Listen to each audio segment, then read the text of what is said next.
श्रीराम समर्थ. श्री ब्रह्मचैतन्य गोंदवलेकर महाराज प्रवचन सेवा 31 जानेवारी. सद्गुरू श्री ब्रह्मचैतन्य गोंदवलेकर महाराज सांगतात की नाम हाच भगवंताचा अवतार आहे. आजच्या युगात नाम हाच भगवंताचा अवतार आहे. सुष्टांचे रक्षण आणि दुष्टांचा नाश करण्याकरिता मी अवतार घेतो असे भगवंतांनी गीतेत सांगितले आहे.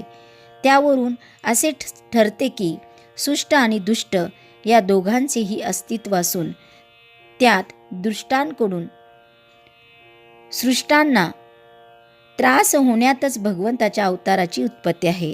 आजकाल पाहू गेले तर असे दिसते की सुष्टांचे अस्तित्व जवळजवळ दुर्मिळ झाले आहे. म्हणजे ज्यांचा छळ झाला असता भगवंताने अवतार घ्यावा ते सुष्टच नामशेष झाले आहेत. मग अवतार तरी कुणासाठी आणि कसा व्हावा? याचा अर्थ अवतार होणारच नाही असे नाही, पण वस्तुस्थिती काय आहे ते यावरून आपल्याला समजेल. आजची परिस्थिती आणि पूर्वीच्या कालची परिस्थिती यात फरक आहे. पूर्वी सद्भावना जिवंत होती पण ती उघडपणे कृतीत आणणे कठीण होते. आता सद्वासनाच नाहीशी झाली आहे, म्हणजे पायाचा ढासाळ आहे. तिथे कृतीचा प्रश्नच उद्भवत नाही. पूर्वी सद्वासना सूक्ष्मपणे का होईना जिवंत होती पण स्थूल प्रगट कृती दुर्घट झाली होती. त्यावेळी भगवंताला स्थूलात येऊन कार्य करणेच जरूर होते आणि अशा वेळी अवतार घेऊन म्हणजे सगुण रूप धारण करून भगवंताने कार्य केलेही. आत्ताचा प्रश्न दुर्वासना जाऊन सद्वासना कशी उत्पन्न होईल हा आहे. म्हणजेच कार्य सूक्ष्मातले आहे, म्हणजे जसा रोग तसे औषध किंवा काट्याने काटा काढावा या न्यायाने उपाययोजना सूक्ष्मातच केली पाहिजे.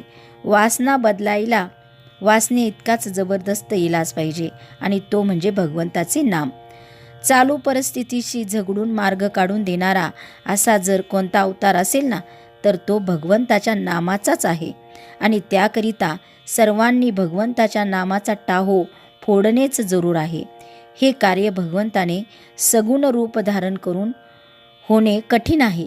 ज्या अर्थी कारण सूक्ष्मातले आहे त्या अर्थी त्याला इलाजही सूक्ष्मातला पाहिजे.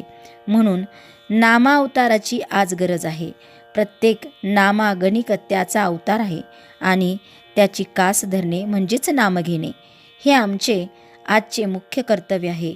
तेवढे केले की नाम आपले अवतार कार्य करून दाखवेल. आपण आपले प्रेम प्रपंचाकडे लावले आहे ते नामाकडे लावावे, म्हणजे नामस्मरणात फार आनंद येईल.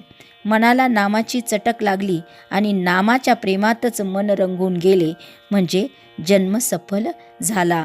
आजचे बोधवचन: नामाने कलीची सत्ता नाहीसी होते, म्हणून नामधारकाला कलीची बाधा नाही. जानकी जीवन स्मरण जय जय राम. श्रीराम जय राम जय जय राम.